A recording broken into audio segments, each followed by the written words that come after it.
Halo semuanya. Nah, karena kalian telah scan QR ini, maka kalian pasti penasaran tentang timeline tokoh dan keputusan-keputusan strategis pada Perang Dunia Kedua.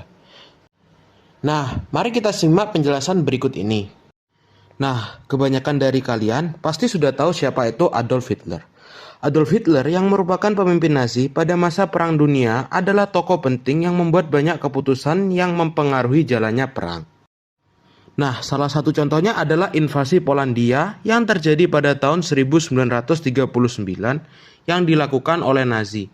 Nah, invasi Nazi ini adalah pemicu terjadinya Perang Dunia Kedua di Eropa. Lalu, setelah berhasil menginvasi Polandia, Nazi melanjutkan serangan dengan menyerang Prancis, Belgia, Belanda, dan Luxembourg. Pada tahun yang sama pula, Prancis ditaklukkan Nazi dan akhirnya menyerah kepada Nazi. Lalu, Nazi meluncurkan operasi Barbarossa untuk menyerang Uni Soviet. Nah, operasi Barbarossa ini akan menjadi bumerang bagi Nazi karena akan terjadi pertempuran sengit di front timur dan menyebabkan penyusutan sumber daya Nazi. Hingga pada tahun selanjutnya, Nazi telah mencapai puncaknya dalam pertarungan melawan Uni Soviet dan akhirnya Nazi menyerah melawan Uni Soviet. Nah, pada 6 Juni 1944, sekutu telah mencapai Normandia, Prancis, tempat yang telah ditempati Nazi.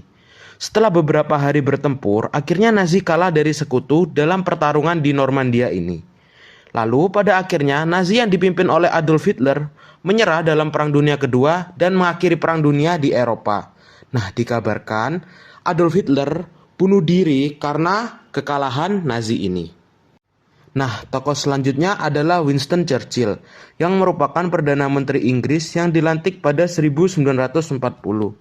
Dia mewakili Inggris dalam konferensi Casablanca pada 1943.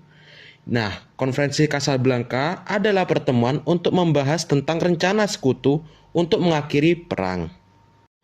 Nah, Winston Churchill juga memiliki hubungan baik dengan Presiden Amerika pada saat itu, yaitu Franklin D. Roosevelt. Dan kedua negara ini berkoordinasi dengan baik untuk menyusun strategi melawan Nazi dan Jepang. Winston Churchill juga merupakan salah satu orang yang mempengaruhi terjadinya Operasi Overlord atau D-Day yang terjadi pada 1944 hingga akhirnya membalikkan keadaan Nazi dan membuat kekalahan Nazi. Nah, selanjutnya saya akan membahas tentang Franklin D. Roosevelt yang merupakan Presiden Amerika Serikat ke-32 yang menjabat dari 1882 hingga 1945. Ia memiliki dampak yang besar dalam jalannya Perang Dunia Kedua. Franklin awalnya tidak mau terlalu ikut campur dalam Perang Dunia Kedua. Namun, karena serangan Jepang terhadap Pearl Harbor pada 1941, akhirnya Amerika memutuskan untuk ikut serta dalam Perang Dunia Kedua. Nah, sebenarnya Franklin ini telah melakukan riset bom atom dari tahun 1942 sebagai antisipasi jika Nazi mengembangkan bom atom. Tetapi hal itu tidak dilakukan oleh Nazi. Dan akhirnya bom atom itu dijatuhkan pada Jepang di Nagasaki dan Hiroshima sebagai pengakhir pertempuran pada 1945. Dan benar saja, Perang Dunia Kedua resmi berakhir. Nah, sekian saja yang dapat saya sampaikan pada kali ini. Semoga kalian mendapat sesuatu yang dapat dipelajari. Thank you and God bless you.